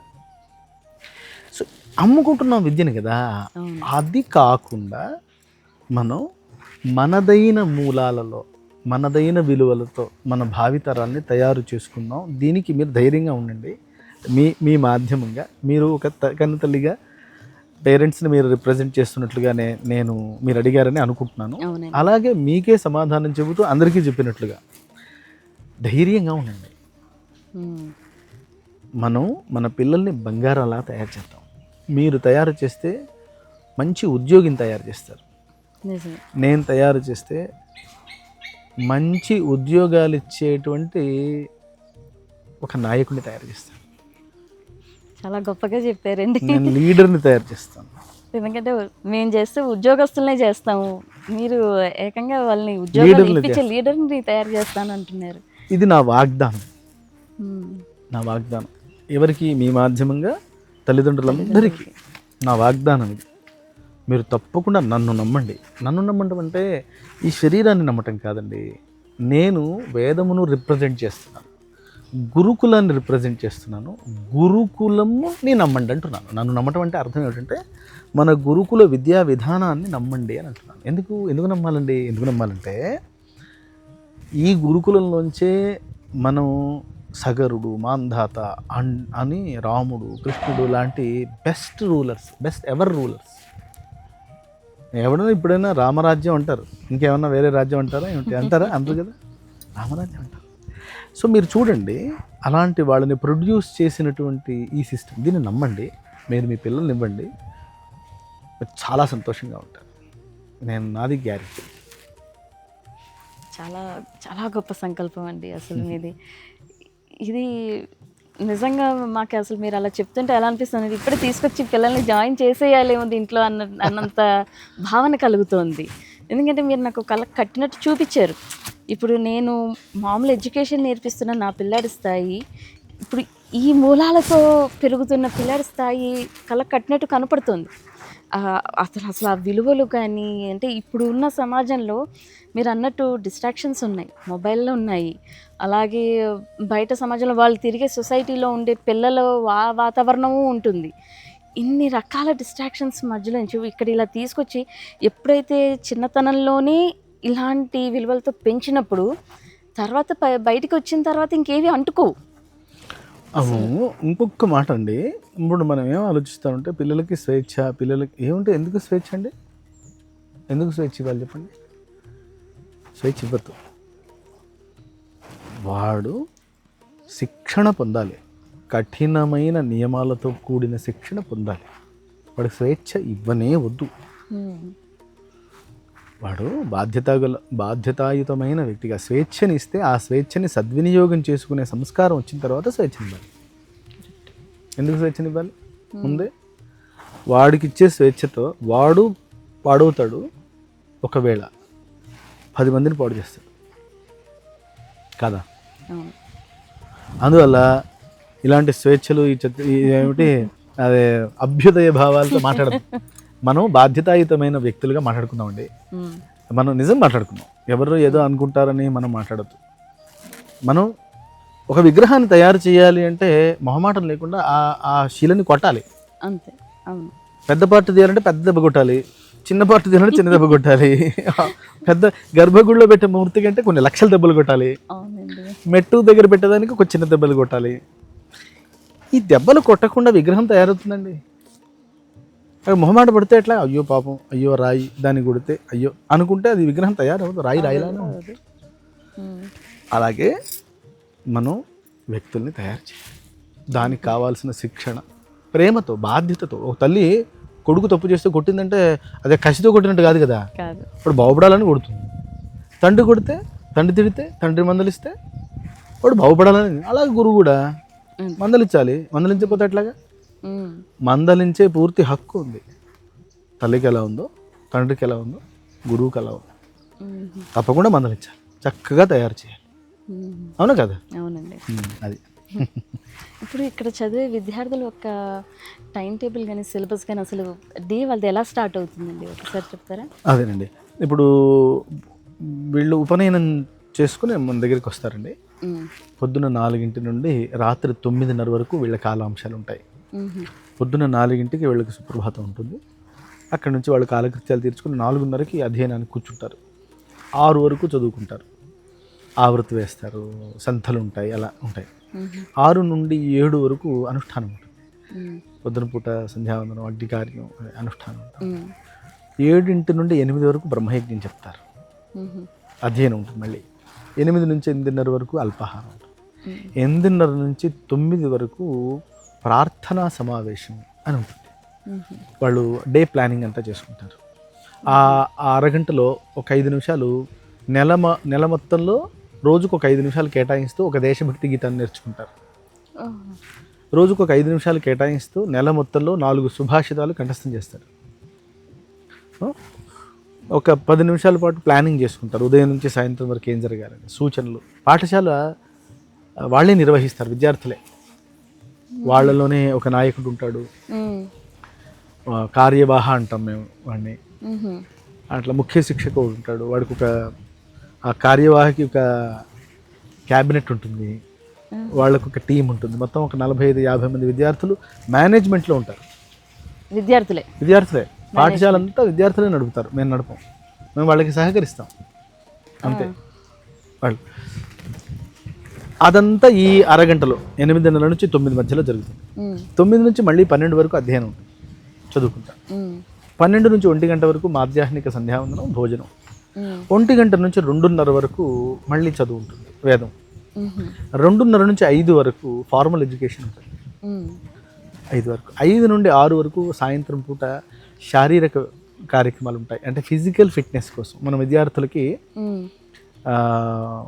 శాఖలో ఒక అరగంట ఆడుకుంటారు, ఒక అరగంట నేర్చుకుంటారు. ఏం నేర్చుకుంటారంటే వారంలో ఒక క్లాస్ కలరీ ఉంటుంది, కలరీ క్లాస్ ఉంటుంది. వారంలో ఒక క్లాస్ ఆర్చరీ ఉంటుంది, పిల్లలకి ధనుర్విద్య నేర్పిస్తున్నాం. వారంలో ఒక క్లాస్ కర్రసాము ఉంటుంది. ఓకే, సో ఇలాగా పిల్లలకి ఆ ఫిజికల్ ఫిట్నెస్ కోసం 1 అవర్ ఎవ్రీడే తప్పకుండా అరగంట ఆడుకోవాలి, అరగంట ఇవి నేర్చుకోవాలి. అలా ఉంటుంది. అందులో కూడా నేర్పిష్టమే డిఫెన్స్ మొత్తం అంతే. సో 6 to 7 సాయం సంధ్యావందనం, తర్వాత విష్ణు సహస్రనామ పారాయణ, అగ్నికార్యం అవన్నీ ఉంటాయి. 7 to 8 మళ్ళీ చదువుకుంటారు. 8కి భోజనం ఉంటుంది, 8:30కి రాత్రి భోజనం అయిపోతుంది. 8:30 నుంచి 9 వరకు మళ్ళీ చదువుకుంటారు. కొరవలన్నీ ఏవి మిగిలి ఉన్నాయో అవన్నీ చూసుకుంటారు. 9ంటికి వాళ్ళు చిన్న కథా కాలక్షేపం ఉంటుంది, ఒక 15 నిమిషాల పాటు చిన్న కథ ఉంటుంది, ప్రతిరోజు ఉంటుంది. మన శిరీష్ గారని ఉన్నారు, వారు మా CEO. మీరు సో వారు చెప్తున్నారు ప్రతిరోజు వారు పిల్లలందరూ వారి చుట్టూ మూగుతారనమాట. వారు ప్రతిరోజు 10-15 నిమిషాల పాటు చిన్న కథ చెప్తారు. ఆ కథ విని దాన్ని నెమరు వేసుకుంటూ నిద్రలోకి జారుకుంటారు పిల్లలు. ఇలా ఉంటుంది, ఒక కుటుంబ వాతావరణం ఉంటుంది, బాగుంటుంది. ఒత్తిడి లేదు అని ఉంటుంది, కానీ ప్రతి నిమిషం పరిగెత్తిస్తాం అనమాట ఆ షేప్లో. అది నాకేమనిపిస్తుందంటే, ఒక ప్రవాహంలో మనం పడేసామనుకోండి, నర్మద బాణం కొన్ని 100 కిలోమీటర్లు ఒక రాయి దొర్లి దొర్లి దొర్లి దొర్లి దొర్లి దొర్లి శివలింగం అయిపోతుంది కదా. అట్లానే ఈ టైం టేబుల్లో ఆ పిల్లవాడు నడిచి నడిచి నడిచి నడిచి నడిచి వాడు పండితుడు, ఒక పరిపూర్ణమైన వ్యక్తిగా తయారైపోతాడు కదా. అదమ్మా టైం టేబుల్. చాలా చాలా బాగుందండి. ఇప్పుడు మరి పిల్లలు పుట్టినరోజులు అవి వస్తాయి కదండి, అవి ఎలా చేస్తారు మీరు? ఇప్పుడు తల్లిదండ్రులు వస్తారండి ఆ రోజు, ఇక్కడ ఆయుష్ హోమం చేస్తాము, వాడికి ఆశీర్వచనం ఉంటుంది, చాలా బాగుంటుంది. మీరు ఇక్కడ తల్లిదండ్రులకి ముఖ్యంగా మా పిల్లల్ని మేము చూసుకోలేకపోతున్నాము అనేటువంటి పరిస్థితి లేకుండా తల్లిదండ్రులకు ఒక గ్రూప్ ఉంటుంది. ప్రతిరోజు పొద్దున్న లేచిన దగ్గర నుంచి రాత్రి వరకు జరుగుతున్న యాక్టివిటీస్ అన్నీ వీడియోలు తీసి పోస్ట్ చేస్తాం. సో తల్లిదండ్రులు చూస్తారు వాడు ఏం చదువుకుంటున్నాడు, ఏం తింటున్నాడు, మధ్యాహ్నం ఏం తింటున్నాడు, ఏం ఆడుకుంటున్నాడు వాడు, లాంటివన్నీ. ఎక్కడ దూరంగా ఉన్నాడు పిల్లాడు అన్న భావన లేకుండా ప్రతి 15 రోజులకు ఒకసారి పాడ్యమి తల్లిదండ్రులు వచ్చి పిల్లల్ని చూసుకుని మాట్లాడుకుని వెళ్ళచ్చు. 2 గంటల పాటు సాయంత్రం 3 నుంచి 5 వరకు తల్లిదండ్రులకి విజిటింగ్ అవర్స్ ఉంటాయి. ప్రతి 15 రోజులకు ఒకసారి. సంవత్సరంలో 2 సార్లు వాళ్ళకి సెలవులు ఇస్తాం మనం. దీపావళికి ఒక 5 రోజులు, అట్లానే సమ్మర్లో ఇప్పుడు మేలో ఉంటుంది, సమ్మర్లో ఒక 21 రోజు సెలవులు ఇస్తాం. అలాగా తల్లిదండ్రులకి పిల్లలకి పుట్టినరోజులు కానివ్వండి, ఏదో సందర్భంలో వాళ్ళు చక్కగా వస్తారు, చక్కగా వాళ్ళు మమేకమై ఉంటారు హాయిగా. నిన్న నేను సాయంత్రం వెళ్ళే సమయానికి ఇక్కడే ఒక పిల్లవాడి తల్లిదండ్రులు వచ్చారు, వాళ్ళంతా వచ్చి ఇక్కడ ఏదో పిల్లవాడికి ఏదో తీసుకొచ్చారు, వాళ్ళు ప్రత్యేకంగా పెట్టారు, పిల్లలందరికీ పెట్టారు. నేనేమంటానంటే ఇదేదో పెద్ద జైల్లాగా ఉండకుండా కుటుంబంలాగా ఉండాలి. అలాగే కనపడుతుందండి వాతావరణం, ఎక్కడ అసలు అలాగా అనిపించట్లేదు. ఏంటంటే సొంత ఇంట్లో ఎలా ఉంటున్నామో అలా పిల్లలు అలా ఉంటున్నారు, అక్కడ సరదాగా ఉంటుందండి, క్రమశిక్షణతో కూడా ఉంటున్నారు. ఇప్పుడు ఇందాక వాళ్ళని చూసాం, వాళ్ళు భోజనం చేసే చోట కూడా ఇది నీ పని ఇది నా పని అనేది ఏమీ లేకుండా వాళ్ళందరూ కూడా చక్కగా వచ్చిన అతిథులకి వాళ్ళే పెడుతున్నారు. చక్కగా క్లీనింగ్ ఏంటి మొత్తం అన్ని వాళ్ళకి ఏది రాదంటూ ఏం లేదు, అన్ని వచ్చు. మేనేజ్మెంట్ మొత్తం అంతా వాళ్ళదండి. దాంట్లో విభాగాలు ఉంటాయి, భోజన విభాగం ఉంటుంది, వ్యవస్థ విభాగం ఉంటుంది, పోషణ విభాగం ఉంటుంది, విద్యుత్ విభాగం ఉంటుంది, బౌద్ధిక విభాగం ఉంటుంది, శారీరక విభాగం ఉంటుంది, అట్లా అన్ని విభాగాలు అసలు ఉంటాయి. ఆ విభాగానికి ఒక నాయకుడు ఉంటాడు, విభాగాధిపతి ఉంటాడు, ప్రముఖ అంటాం. వాడికి ఒక టీం ఉంటుంది, వాళ్ళంతా ప్లాన్ చేస్తారనమాట. ఎవరు ఏం చేయాలి, ఎట్లా చేయాలి అంతా నిమిషాల్లో క్షణాల్లో జరిగిపోతూ ఉంటాయి అనమాట. చక్క చాలా ఎఫర్ట్లెస్, అసలు పెద్దగా శ్రమ పడకుండా పనులు అయిపోతుంటాయి. అంటే పిల్లలకు కూడా చిన్న వయసు నుంచే వాళ్ళు ఇక్కడ జాయిన్ అయినప్పటి నుంచే ఇప్పుడు ఏదైనా ఒక ఈవెంట్ ఉంది అంటే దీన్ని మనం ఎలా మేనేజ్ చేయాలి, అదేదో వెళ్ళిపోయి అమ్మో ఇప్పుడు నేను ఏం చేయాలి, ఎలా ప్లాన్ చేయాలి అనే క్వశ్చన్ మార్క్ ఉండదు వాళ్ళకి. మన విద్యారణ్యం యూట్యూబ్ ఛానల్లో మన వార్షికోత్సవం మొన్న జనవరి 4వ తేదీ జరిగింది. మీరు చూడండి, అది దాంట్లో అద్భుతంగా వార్షికోత్సవం జరిగింది. విద్యార్థుల ప్రదర్శనలు సుమారుగా 1 గంట 10 నిమిషాల పాటు 15 నిమిషాల పాటు ఉంటాయి. అవన్నీ చూడండి, అవన్నీ విద్యార్థులు ప్లాన్ చేసుకున్నారు. మీరు అన్నీ చూడండి, ఉపన్యాసాలతో సహా మీరు చూడండి, మీరు ఆశ్చర్యపోతారు. చాలా బాగుంటుంది. అంటే మళ్ళీ ప్రత్యేకంగా కోర్సు పెట్టి చెప్పక్కర్లేదు, చాలా సహజంగా ఆ మేనేజ్మెంట్ స్కిల్స్, ఈజీగా ఆ రెస్పాన్సిబిలిటీ, సెన్స్ ఆఫ్ రెస్పాన్సిబిలిటీ అన్నీ వస్తాయి. చక్కగా ఉంటుందండి, బాగుంటుంది. అసలు మహా అద్భుతంగా ఉందండి. మీరు చెప్పిన స్కెడ్యూల్ వింటుంటే చాలా ఆనందంగా అనిపిస్తుంది. అంటే ఇంకా ఇది ఏది రాదు అనేది ఏమీ లేదు, అన్నీ వస్తాయి ఆ అబ్బాయికి. ఇప్పుడు వాడి పూర్వజన్మ సంస్కారం ఉంటుందండి. మినిమం గ్యారంటీ ఏమిటంటే వాడు ఒక మంచి మనిషి తయారవుతాడు. Minimum guarantee. వాడి వల్ల సమాజంలో ఉత్పాతం జరగదు, వాడి వల్ల ఒకడికి అపకారం జరగదు. Minimum guarantee. మ్యాక్సిమం వాడు ఇంకేమిటో వాడిలోని చైతన్యం ఒకసారి జాగృతం అయితే వాడు ఏం చేస్తాడు, వాడు శంకరాచార్యుల వారిలాగా ప్రభావం చేస్తాడో, చాణక్యుడిలాగా ప్రభావం చేస్తాడో, కృష్ణులాగా ప్రభావం చేస్తాడో, రాముడిలాగా చేస్తాడు. వాడి అదృష్టం సమాజపు అదృష్టం. సో మీ విజన్ చూస్తుంటే అండి, ఇప్పుడు చాలా పెద్ద విజన్తో మీరు వచ్చారు. అది ఆల్మోస్ట్ మీరు స్టార్ట్ చేసేసారు, అది రన్నింగ్లో కూడా ఉంది. కానీ ఇది స్టార్ట్ చేస్తున్నప్పుడు మేము విన్నది ఏంటంటే 2 విద్యార్థులతో మీరు ఇది మొదలుపెట్టారు. అసలు ఇంత పెద్ద స్థాపన ఇది చెయ్యాలి అంటే మీకు ఫేస్ చేసిన ఛాలెంజెస్ ఏంటండి? అసలు ఇది ఇంత ఈజీ టాస్క్ కాదు మీరు స్టార్ట్ చేసి. అవునండి, అంటే సాధారణంగా మనం విద్యారణ్యం మొదలుపెట్టినప్పుడు పరిస్థితి ఏమిటంటే, మొదలు పెట్టాలనుకున్నప్పటి నుండి ఉన్న పరిస్థితి ఏమిటంటే, వేద పాఠశాలలు ఏవైతే ఉన్నాయో అవి అన్నీ కూడా వేద సంరక్షణలో సంలగ్నమై ఉన్నాయి. అంటే వేదము యథాతథంగా భద్రంగా తరువాతి తరాలకు అందించటానికి మన వాళ్ళు ఏర్పాటు చేసినటువంటి ఒక వ్యవస్థ ఉంది. 700-1000 సంవత్సరాల ఆటుపోట్లను తట్టుకుని ఆ వ్యవస్థని నిలబెట్టిన ఒక మోడల్. ఆ మోడల్లో ఉన్నాయి. నా మిస్సింగ్ పాయింట్ ఏంటంటే, ఇప్పుడు మరి ఈ రూట్లోంచి ఇప్పుడున్న వేద పాఠశాలల్లోంచి పాలసీ మేకర్స్ వస్తారా? ఎందుకంటే అక్కడ వేదమే ఉంది.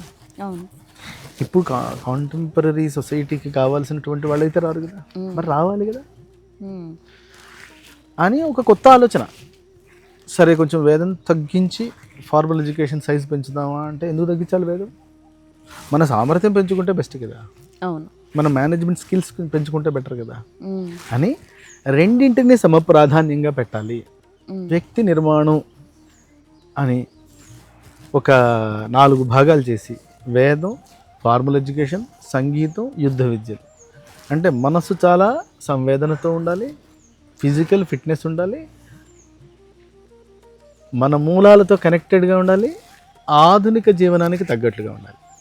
అలా తయారు చేయాలి అని ఆలోచించి తయారు చేస్తూ ఉండటం మరి కొత్తది కదా. మరి కొత్తది చేస్తున్నప్పుడు దానికి కావాల్సినటువంటి పురిటి నొప్పులు ఉంటాయి కదా, అవి ఉన్నాయి. అవి నేను చాలా సంతోషంగా వాటిని చూశాను. నేను ఇప్పుడు ఆలోచిస్తే అవును కదా, కొంచెం కష్టంగానే ఉంటుంది కదా అని అనిపిస్తుంది, కానీ నాకేం కష్టం అనిపించలేదు. అనేక రకాల కష్టాలు వచ్చాయి.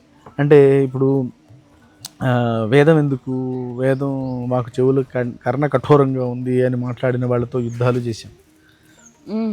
చాలా పెద్ద యుద్ధం, పెద్ద కేసులు, పోలీస్ స్టేషన్లు, కర్ఫ్యూలు అన్నీ అయినాయి. 2017లో మీకు అది 2017 నవంబర్ 25, 26 తేదీల్లో జరిగింది ఆ సంఘటనలు. బోడుప్పల్లో ఉండేది మన పాఠశాల. అప్పుడు బొమ్మక్ మురళి అనే అతను ఒక ఆయన కన్వర్టెడ్ క్రిస్టియన్ ఆయన. సో మన పాఠశాల మీద దాడి చేశాడు, తట్టుకున్నాం, ఫైట్ చేసాం. విషయం చెప్తున్నా. ఆ తర్వాత అతను చేసిన దుర్భాషలు, వేదం పట్ల అతను చూపిన చులకన భావము అదొక కసిచ్చింది కొంచెం. అదొక ఓ తోపు తోసింది అనుకోండి పని. అలాగే కోవిడ్ సమయం వరకు 5 సంవత్సరాలు అయింది అప్పటికే పాఠశాల పెట్టి.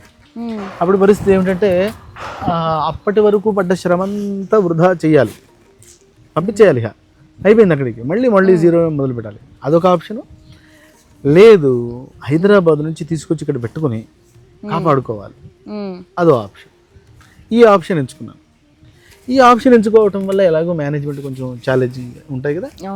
వాటి కోసం నా దగ్గర ఏదో ఉన్న తృణమో పణమో అంతా ఖర్చు పెట్టి నాకున్న బుద్ధి, సామర్థ్యం, శక్తి ఏదో చేశాను. నా కుటుంబం చక్కగా సహకరించింది. నా వల్ల అయినంత వరకు కష్టపడ్డాను, చాలా సంతోషంగా చేశాను. అదంతా కూడా నా వల్ల ఇంకా అవ్వదు అన్నప్పుడు అమ్మవారు ఏదో శిరీష్ గారి లాంటి వాళ్ళని పంపించారు. ఇప్పుడు వారు సీఈఓగా బాధ్యతల్లో ఉన్నారు. వారిని ఆదర్శంగా తీసుకుని ఈరోజు 200 మందికి పైన కార్యకర్తలు విద్యారణ్యం యొక్క విజయం కోసం కృషి చేస్తున్నారు. శిరీష్ గారు అంటే అమెరికా నుంచి వచ్చారు, అమెరికన్ సిటిజన్, మైక్రోసాఫ్ట్లో పెద్ద ఉద్యోగి. వాళ్ళ అబ్బాయిని ఇక్కడ పెట్టారు, వారు ఉద్యోగం వదిలేశారు, ఇక్కడే ఉంటున్నారు, పనిచేస్తున్నారు. దేనికోసం అంటే, నేను ఆ రోజు వారు వచ్చినప్పుడు నా పరిస్థితి ఏమిటంటే పిల్లలకి వారానికి ఒకసారి కందిపప్పు పెట్టాలా, 2 సార్లు పెట్టాలా అని ఆలోచిస్తున్నా. నాకు పూర్తిగా ఆరోగ్యం పాడైపోయింది. అప్పు చేయడానికి నా దగ్గర ఇంకేం లేదు. అప్పటికి తాకట్లు పెట్టాల్సినవన్నీ పెట్టేశాను. ప్రతి నెల 4 లక్షలు, 3 లక్షలు, 5 లక్షలు అప్పు చేయాల్సిన పరిస్థితి ఉండేది. ఆ సమయంలో వచ్చారు, చూసి ఇంత కష్టపడుతున్నారు ఒక ఆయన, ఇంత గొప్ప విషయం, నేను కూడా దీనికోసం కష్టపడాలి అని దూకేశారు.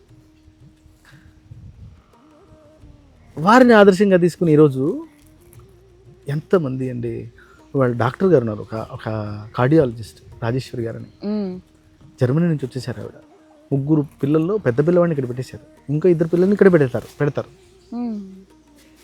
వాళ్ళిద్దరు దంపతులు పూర్తి సమయం వచ్చి పనిచేస్తున్నారు. ఇలాగా ఎంతోమంది కార్యకర్తలు పనిచేస్తున్నారండి. సో నాకు ఇప్పుడు చాలా సంతోషంగా ఉంది. ఇప్పుడు మనం ఒక 9 కోట్ల రూపాయల నిర్మాణాలు పూర్తి చేశాం ఈ 2.5 సంవత్సరాల్లో. శిరీష్ గారు వచ్చి 3 ఏళ్ళు అయింది. కార్యంలోకి దిగి ధర్మసేతు అనే పాఠశాలని సమాజానికి పరిచయం చేస్తూ, సమాజాన్ని ఇంక్లూడ్ చేస్తూ ఈరోజు 140 మంది విద్యార్థులు, 130 ఆవులు, 50 మంది స్టాఫ్, నెలకి 30 లక్షలు ఖర్చు. ఇవి కాకుండా ఇది ఆపరేషనల్ ఎక్స్పెన్సెస్. ఇవి కాకుండా నిర్మాణాలు 9 కోట్ల నిర్మాణాలు పూర్తి చేశాం. అంటే ఇవన్నీ చూస్తూ ఉంటే అప్పుడు పడ్డవి అవన్నీ ఏముంది అనిపిస్తుంది. ఒకటి. రెండోది ఏంటంటే, ఏది చేయాలన్నా కూడా దానికి సంబంధించిన ఆటుపోట్లు ఉంటాయి కదమ్మా. సో బాధ్యత అని మనం అనుకున్న తర్వాత ఆటుపోట్లని భయపడం కదా, అవునా కదా. సో ఒకసారి ఒక తల్లి సంతానం పొందినప్పుడు పురిటి నొప్పులకి భయపడలేదు, అలాగే వాడిని పెంచే క్రమంలో వచ్చే కష్టాలకి భయపడదు కదా. దేనికైనా సరే నా కొడుకుని నేను యోగ్యుడిగా తయారు చేసుకుంటాను అని ఎలా అనుకుంటుందో, అలాంటి భావనే నాకు ఈ విద్యారణ్యం పైన ఉంది. సుఖం కోసం చేయట్లేదు, తృప్తి కోసం చేయట్లేదు, దుఃఖం వస్తుందని భయపడి ఆగట్లేదు. సుఖం దుఃఖం అనేవి బై ప్రొడక్ట్స్ లాగా వస్తాయి. బాధ్యత అనుకుని చేస్తున్నాము కూడా. ఇప్పుడు అంతమంది కార్యకర్తలు కృషి చేస్తున్నారు కాబట్టి ఇది సాధ్యం అవుతుంది. అందరి భావన ఇదే. ఇంకొకటి చెప్పనా, నాకన్నా మన కార్యకర్తలు అందరూ ఎక్కువ చదువుకున్నవాడు, ప్రపంచాన్ని ఎక్కువ చూసినవాడు, ఎక్కువ ఈ కార్యం యొక్క విలువ తెలిసిన వాళ్ళు. అలాంటి వాళ్ళు అందరం కలిసి చేస్తున్నాం కాబట్టి నాకు నేనేదో ఇచ్చాను, నాకేదో కష్టం వచ్చింది అనేది గుర్తేం రావు. అయితే ఇంకోటి కూడా ఉందమ్మా, మన వాళ్ళతో పోలిస్తే, మన ఫ్రీడమ్ ఫైటర్స్తో పోలిస్తే వాళ్ళు ప్రాణాలు ఇచ్చారు కదమ్మా ఈ ధర్మం కోసం, దేశం కోసం. వాళ్ళతో పోలిస్తే కంఫర్టబుల్ లైఫ్ కదమ్మా, పట్టు షర్టు, సుఖంగా కూర్చొని చేస్తున్న పని కదా. ఇది కూడా కష్టం అనుకుంటే ఎట్లాగా కదా. మన దగ్గర ఉన్నది ఏమిటి, మనం ఇచ్చేది ఏమిటి. సో పెద్దగా దీన్ని ఏదో త్యాగము అంతంత పెద్ద మాటలతో మనం అనుకోవచ్చు. ఇది ఒక బాధ్యత, అందరం అనుకోవాలి. నేను నాతో మీరు ఎందుకు మాట్లాడుతున్నారంటే నేను మొదలు పెట్టాను కాబట్టి. అవును. కొద్ది రోజుల తర్వాత ఇది కామన్ అయిపోవాలి. ప్రతి ఒక్కడు ఇది నా బాధ్యత అనుకుని మనం చేయాలి. అక్కడి అలాగే ఉండేది సొసైటీ. మన సొసైటీ అలాగే ఉండేది. ప్రతి ఇల్లు గురుకులం ఉండేదమ్మా. ప్రతి వ్యక్తి గురువు, ప్రతి వ్యక్తి శిష్యుడు. స్వాధ్యాయ ప్రవచనాభ్యాన్న ప్రమదితవ్యం అని వేదవాక్యం. నువ్వు ఎప్పుడు చదువుకోవాలి, నువ్వు ఎప్పుడు చదువు చెప్పాలి. అంటే నువ్వు చదువుకున్నది చదువు చెప్పాలి, నువ్వు చదువుకోంది చదువుకోవాలి. అంటే అదే వ్యక్తి గురువు, అదే వ్యక్తి శిష్యుడు. చదువుకోకపోతే పాపం వస్తుంది, చదువుకున్నది చదువు చెప్పకపోతే పాపం వస్తుంది అని మన వాళ్ళు ఎంత చక్కని ఫ్రేమ్ వర్క్ చేశారు. శుభ్రంగా భిక్షాటన చేసి జీవించాలి విద్యార్థి. So no fees nothing, no restrictions nothing, no fees కదా. గురువు గారు కూడా హాయిగా పాఠం చెప్పాలి. ఇలాగా నాలెడ్జ్ ట్రాన్స్ఫర్ అనేది చాలా న్యాచురల్ ప్రాసెస్ చేశారు మనం. అసలు ఎఫర్ట్స్ అనేవి అవసరమే లేదు అనే స్థితి తీసుకొచ్చారు. కాబట్టి యుగాలు మన నాలెడ్జ్ సిస్టమ్ అట్లా నడుస్తుందమ్మా. లేకపోతే చెప్పండి ఎలా నిలబడుతుంది ఇదంతా. దీన్ని మనం ముందుకు తీసుకెళ్ళటానికి మనం ధైర్యంగా ఉండాలి. ఎవడినో నమ్మినప్పుడు మనని ఎందుకు నమ్ముకోం? మన విద్యా విధానాన్ని ఎందుకు నమ్మం? వాడిని ఎవరినో నమ్మేం కదా. యూరోప్ మనకు సంబంధం లేదు దాన్ని. వాడు టై కట్టుకుంటే మనం ఎందుకు టై కట్టుకోవాలి? అక్కడంటే చలి ఉంది, ఓకే, మనకేమి ఏమిటో గుడ్డిగా మనం వాళ్ళని అనుసరిస్తున్నాం, అదే సక్సెస్ అనుకుంటున్నాం. కొంచెం బయటికి పడి దాంట్లో నుంచి బయటపడి ఎంత సుందరమైన జీవన విధానం మనది. ప్రకృతి అమ్మా ఇది అసలు. దీన్ని మనం నమ్మి దీంట్లో మనం కొంచెం కష్టపడితే మనం ఒక ఉదాహరణగా నిలబడతాం. తరువాత తల్లిదండ్రులు ధైర్యంగా ముందుకు వస్తారు. అది ఇప్పుడు మీరు టై అంటే నాకు గుర్తుకొచ్చిందండి. ఇప్పుడు డాక్టర్లకి ఒక యూనిఫామ్ ఉంటుంది, పోలీసులకు ఒక యూనిఫామ్ ఉంటుంది. అలాగే బ్రాహ్మడు అని అన్నప్పుడు తనకు కూడా కొన్ని స్పెసిఫికేషన్స్ ఉన్నాయి. శిఖ ఉంటుంది, పోగులు ఉంటాయి. ఒక్కసారి నాకు ఆ శిఖ వీటి గురించి మన యొక్క బ్రాహ్మడి యొక్క వేషధారణ యొక్క ఒక్కొక్క దాని యొక్క ప్రత్యేకత ఏంటి ఒక్కసారి నాకు చెప్తారండి. మీరు బ్రాహ్మడి యొక్క వేషధారణ అన్నారు కదా, అంటే ఇప్పుడు మీకు వేషధారణ ఒక బ్రాహ్మడి దగ్గర కనిపిస్తుంది. అంటే పంచె కట్టుకుంటున్నాడు, శిఖ పెట్టుకుంటున్నాడు, చెవులకు పోగులు పెట్టుకుంటున్నాడు. కానీ మొత్తం సమాజం ఇలాగే ఉండేది తెలుసా? నిజంగా చెప్తాడు. మొత్తం మనకి బ్రాహ్మడి కోసం అంటూ ప్రత్యేకమైన వేషధారణ ఏం లేదు. మగవాళ్ళకి ఒక వేషధారణ, ఆడవాళ్ళకి ఒక వేషధారణ. శుభ్రంగా 3వ ఏట చెవులు కుట్టించాలి, శిఖ పెట్టాలి. అందరికీ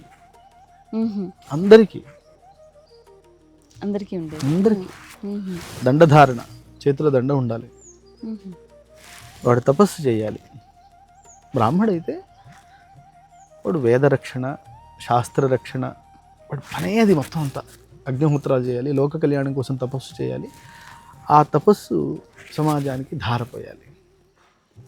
ఆ డిపార్ట్మెంట్ వేరు కాబట్టి ఆ పని కోసం కొంచెం నియమాలు కొన్ని ఎక్కువ పెట్టారు. ఇదే జీవన విధానంతో రాజుగారు ఆయన పని వేరు. యుద్ధాలు చేయాలి, మరి బాహుబలం ఉండాలి, కత్తులు పట్టుకోవాలి. ఆయన ఆహార నియమాలు, విహార నియమాలు, వ్యవహారాలు వేరు పెట్టారు. వ్యాపారస్తులు వ్యవహారాలు వేరు, వ్యవసాయదారుడు వ్యవహారం వేరు. అందరి జీవన విధానం ఇదే. ఇలాగే ఉండేవాళ్ళు పాతకాలం. మీరు పెద్దవాళ్ళని చూడండి, పాతకాలం అందరూ శిఖలు పెట్టుకుని. మన మహారాష్ట్రలో పాత ఊళ్ళలో మీరు చూస్తే, కర్ణాటకలో చూస్తే అందరూ గోచి కట్టుకుంటారు, అందరికీ శిఖలు ఉంటాయి అందరికీ. సో వేషధారణ బ్రాహ్మణుడిది కాదు, ఇది సమాజంది, భారతీయ సమాజం యొక్క వేషధారణది. మళ్ళీ ఆ వేషధారణలోకి మనం వెళ్ళాలి. గోచి కట్టుకుని చీర కట్టుకోవాలి, ఈ ప్యాంట్లు షర్ట్లు వదిలిపెట్టాలి, ఈ ఒత్తు షర్ట్లు ఒత్తు ప్యాంట్లు వేసుకుని మన శరీరాన్ని పాడు చేసుకోవటం మానేయాలి. ఆరోగ్యం విషయం అంతా కూడా ఎందుకు, ఇవన్నీ కూడా మన మనస్సు, బుద్ధి, శరీరము స్వస్థతతో ఉండాలి అని పెట్టినటువంటి నియమాలు ఇవన్నీ కూడా. గంధం పెట్టుకోవాలి ఎందుకు, బాగా ఆలోచిస్తాం కదా, కాస్త చల్లగా ఉండాలని పెట్టుకుంటాం. ఏమో కదా, మన కంప్యూటర్కి కింద ఫ్యాన్ పెడతారు కదా, అదే కదా. ఇక్కడ వెనకాల పువ్వులు పెడతారు. మగవాళ్ళు కూడా పూలు పెట్టుకోవాలి తెలుసా? శ్రీకృష్ణ పరమాత్మ మెడలో పూలమాల కనిపిస్తుంది. అవునండి, అవును. ఆడవాళ్ళే కాదు, ఆడవాళ్ళ మైండే కూల్గా ఉండాలి ఏంటి, మగవాళ్ళ మైండ్ కూడా కూల్గా ఉండాలి కదా. చక్కగా పూలమాలలు వేసుకోవాలి, చక్కగా గంధం పెట్టుకోవాలి, చక్కగా తిలకం పెట్టుకోవాలి. అదంతా ఆరోగ్య, మానసిక ఆరోగ్యము, శారీరక ఆరోగ్య సూత్రాలు ఇవన్నీ కూడా. మన వాళ్ళకి ఏది చేసినామా, ఏ నియమం పెట్టినా దాని వెనకాల గూఢమైనటువంటి విషయాలు ఉన్నాయి. అవి ఆరోగ్యానికి సంబంధించినవి, మనస్సుకు సంబంధించినవి, అదృష్టానికి సంబంధించినవి ఉన్నాయి. ఇప్పుడు గొప్ప ఉదాహరణ చెప్తాను, మన ముందే జరిగింది. మనకి షేక్ హ్యాండ్ అనేది సంస్కారం అనుకున్నాం, కానీ కోవిడ్ వచ్చేసరికి ఓరి కాదురా నాయన నమస్కారమే కరెక్ట్ అని చెప్పి ప్రపంచం అంతా అనుకున్నది. అవునా కదా? ఓరే బాయ్, అంటే షేక్ హ్యాండ్ ఇస్తే అవతల వాడి చేతిలో జీవితల వాడికి వైరస్ పాకుతుంది అని చెప్పినట్లయింది కదా. ఈ వైరస్ అనే శబ్దం కొత్తది కావచ్చు, కానీ మన వాళ్ళు ఇప్పుడు 1000 సంవత్సరాల క్రితం పెట్టిన నియమానికి ఎంత రహస్యం ఉంది చూడండి. ఇలాంటివే ప్రతి దాంట్లో కూడా ఈ హేతువాదులు వాళ్ళు వీళ్ళు దాని అర్థం తెలియక మొండిగా పిచ్చిగా అర్థం పర్థం లేకుండా మూఢ నమ్మకాలు అంటూ మాట్లాడతారు. కానీ ప్రతి నియమం వెనకాల ఏదో రహస్యం ఉండే ఉంటుంది, ఉండకుండా మన వాళ్ళు పెట్టరు. ఆ నమ్మకం పెట్టుకుని మనం దాన్ని ఆచరించాలి. ఎప్పుడో తెలుస్తుంది, ఎప్పుడు తెలుస్తుందో తెలియదు. ఇప్పుడు కోవిడ్ వస్తే కానీ తెలియలేదు నమస్కారం విలువ, అవునా కదా? కోవిడ్ రాకపోతే అది రిలవెంటే కదా. అలాగా మన వాళ్ళు పెట్టిన ప్రతి నియమం, అది ఆహారం కానివ్వండి, విహారం కానివ్వండి, ఆహార్యం అంటే వస్త్రధారణ కానివ్వండి, ఏదైనా సరే మన వాళ్ళు ఇలా చెయ్యండి అన్నారంటే అలాగే చెయ్యాలి. ఎందుకంటే దాని వెనకాలే సుఖం యొక్క రహస్యం. అది గురువుగారు, ఇప్పుడు మీరు ఇందాక అన్నట్టు 7వ తరగతిలో పిల్లల్ని మీ దగ్గరికి ఇచ్చేస్తే, ఏడో ఏట మీ దగ్గరికి ఇచ్చేస్తే మీరు తీర్చిదిద్దాం అన్నారు. ఇప్పుడు సరే అది ఏజ్ క్రాస్ అయిపోయింది అనుకోండి, ఇప్పుడు మీరు ఎవరైనా ఇలాగే పిల్లలు ఎవరైనా మేము నేర్చుకోవాలని అనుకుంటున్నాము అన్న వాళ్ళకి కూడా ఇక్కడ మనము జాయిన్ చేసి వాళ్ళకి పిల్లలకి నేర్పించేది. మీకు తెలియదు ఏముంది, స్కూల్ అంటే కొన్ని సర్టన్ సీట్స్ ఉంటాయి, అవును, కొంచెం ఆర్థిక బలం అవసరం ఉంటుంది. ఇప్పుడు నేను తీసుకుంటాను అంటే 1000 మంది వచ్చేస్తారండి, కానీ నేను పోషించదు. నా నియమం ఏంటి? నేను ఫీజు తీసుకోను, నేను ఫ్రీగా పెట్టాలి. అంతమంది పిల్లలు నేను ఎక్కడ ఉంచాలి? అందుకని నాకు ఆ సామర్థ్యం వచ్చిన రోజమ్మా 80 ఏళ్ళ ఆయన వచ్చినా తీసుకుంటా. నేను చదువుకుంటానండి అని 80 ఏళ్ళ ఆయన వచ్చాడు అనుకోండి, అది నేను సీట్ ఇచ్చేస్తాను. నాకే చదువుకుంటాను అనే బుద్ధే కావాలి కదా, కానీ అంత పోషించే సత్తా నాకు లేదు కదా. ఆ వ్యవస్థని సృష్టిస్తున్నాను. నేనేం చేస్తాను చెప్పనా మీకు, మనం ఎలా పోషిస్తాము అనేదాన్ని. ఇప్పుడు భవిష్యత్తులో ఇప్పుడు ఈ ఒక 7 ఎకరాల క్యాంపస్ మీకు ఇప్పుడు కనిపిస్తుంది కదా, ఇలాంటివి కొన్ని వందలు, వేలు, లక్షలు పెట్టాలని ఉంది నాకు సంకల్పం.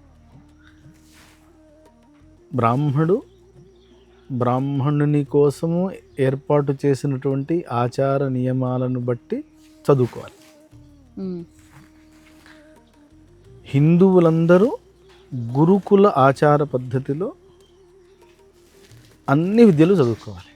ఈరోజు సమాజానికి అవసరమైనట్లుగా కావాల్సిన చదువులన్నీ గురుకుల మాధ్యమంగా చదివించాలి. ఆడపిల్లలకి విద్యామృతం అని ఒక బ్యానర్తో గురుకులాలు ప్లాన్ చేస్తున్నాను. విద్యాచలం అని చెప్పి హిందువులందరికీ, ఇంకా కులంతో సంబంధం లేకుండా మన గురుకులం ఒడిలో వాళ్ళు పెరగాలి. అలాగా అందువల్ల భవిష్యత్తు ఇంత ఉంది. ఇది మనకి కొన్ని 1000 ఎకరాలు కావాలి భూమి, కొన్ని 1000 కోట్ల రూపాయల నిర్మాణాలు చేయాలి కదా. ఎలా వస్తాయి డబ్బులు అంటే, నేనేమన్నాను, తల్లిదండ్రులు ఈ విద్యా విధానాన్ని కాపాడటానికి వాళ్ళ పిల్లల్ని ఇవ్వాలి, అది వాళ్ళ కంట్రిబ్యూషన్. గురుకులం వాళ్ళని తయారు చేయాలి, ఇది గురుకులం కంట్రిబ్యూషన్. ఇక సమాజం దీన్ని పోషించాలి, ఇది వాళ్ళ కంట్రిబ్యూషన్.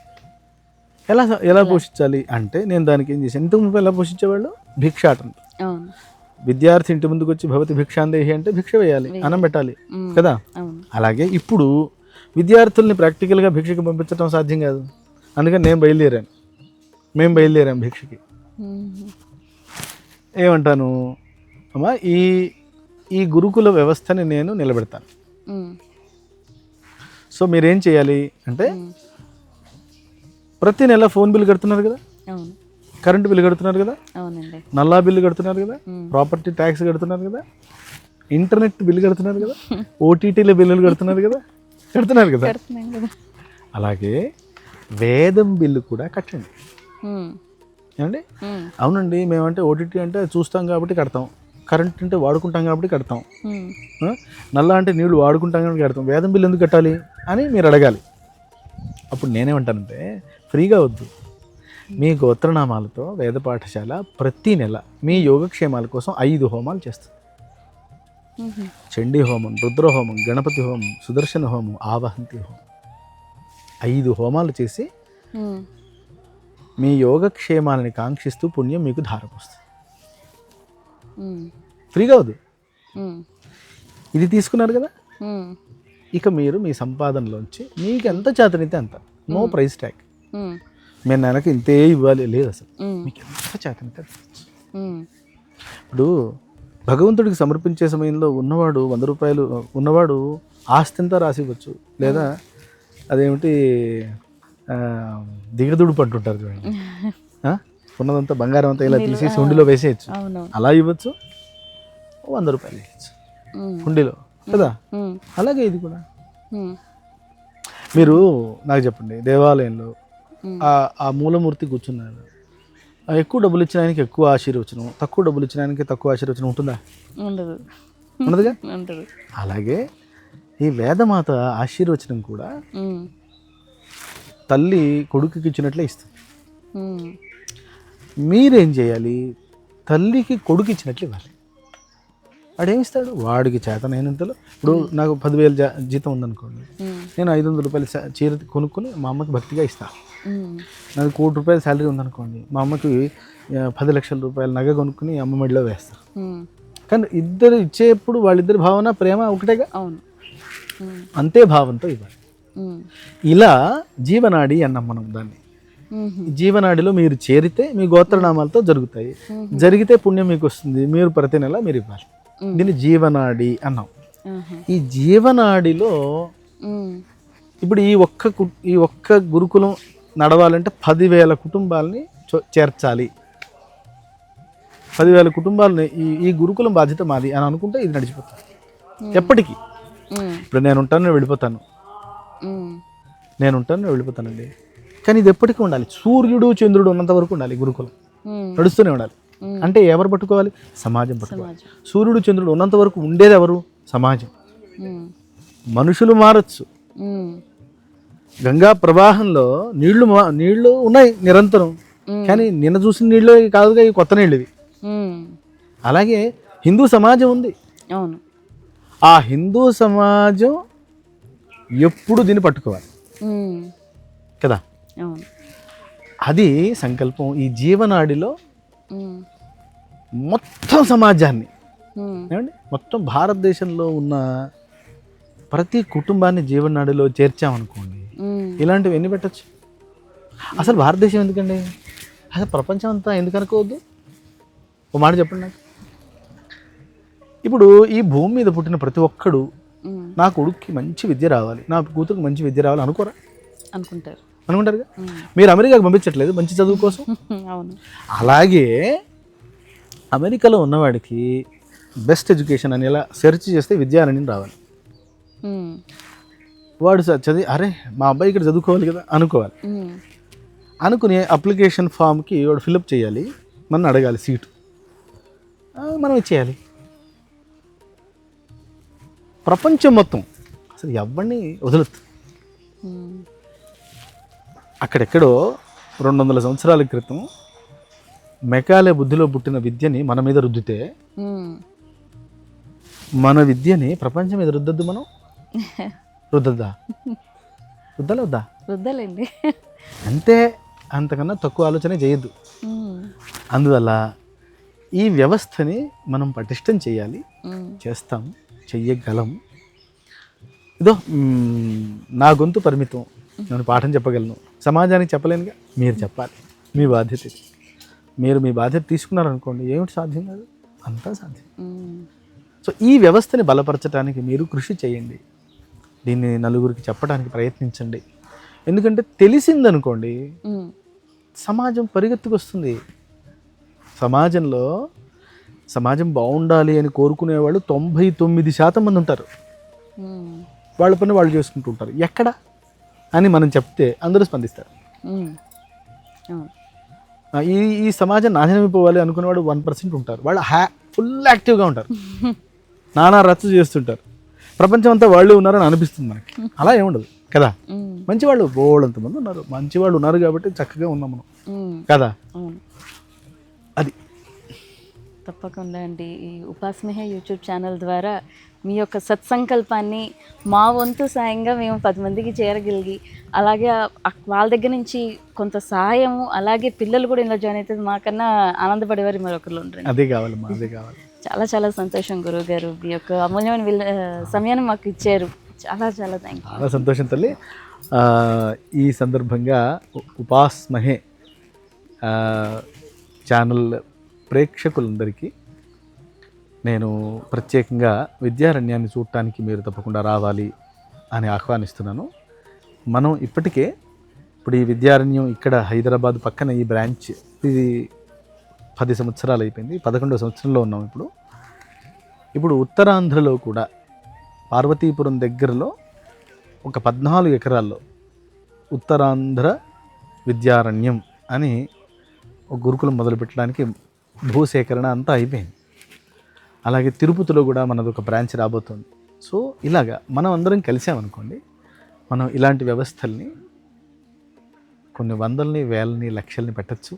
మన విద్యార్థులందరినీ ఉచిత విద్యతో గొప్ప పండితులుగా, తపస్సులుగా, ధర్మాత్ములుగా తయారు చేసుకోవచ్చు. ఇది మనందరి బాధ్యత. సో మీరు తప్పకుండా రండి, ఈ యజ్ఞంలో భాగస్వాములు కండి, జీవితాన్ని సార్థకం చేసుకోండి. మీరు సంపాదించటానికి, మనం సంపాదించటానికి, అనుభవించటానికి ఇక్కడికి రాలేదు, ధర్మం చేయటానికి వచ్చాం. ఈ శరీరం ఆద్యం ఖలు ధర్మ సాధనం అన్నారు. ఇది ధర్మం చేయడానికి వచ్చింది, భోగం చేయడానికి రాలేదు. మన కర్తవ్యాన్ని పూర్తి చేయడానికి విద్యారణ్యాన్ని వేదికగా ఉపయోగించుకోండి అని మిమ్మల్ని అందరినీ ఆహ్వానిస్తున్నాను. నమస్కారం.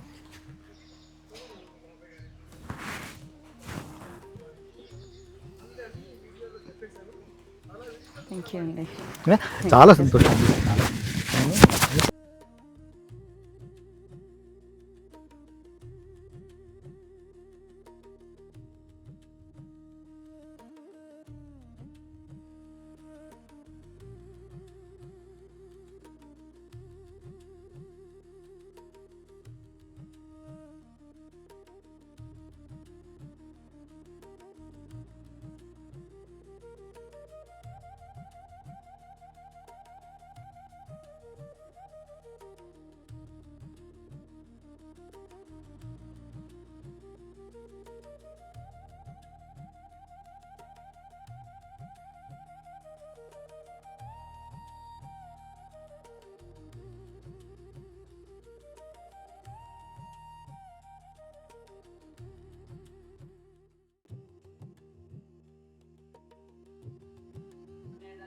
ఆత్మానం మే దర్పయత ఆత్మానం మే దర్పయత ఆత్మానం మే దర్పయత అంగాని మే దర్పయత అంగాని మే దర్పయత అంగాని మే దర్పయత పదాం మే దర్పయత. ఇది విద్యారణ్యంలోనే గోశాలండి. చూస్తున్నారా ఇక్కడ ఎన్ని గోవులు ఉన్నాయో చూడండి.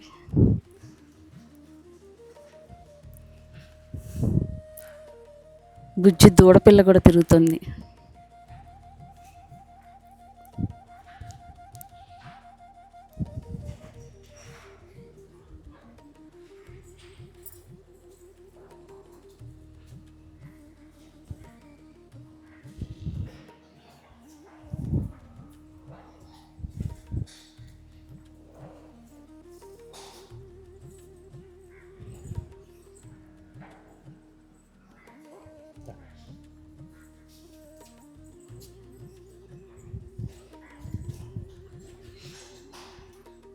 చిన్న చిన్న దూడ పిల్లలు ఉన్నాయి చూడండి.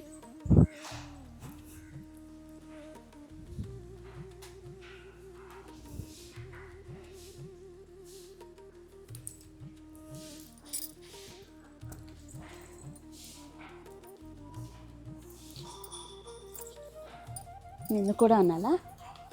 ఓంతమ్మా ఓంతమ్మా ఓంతమ్మా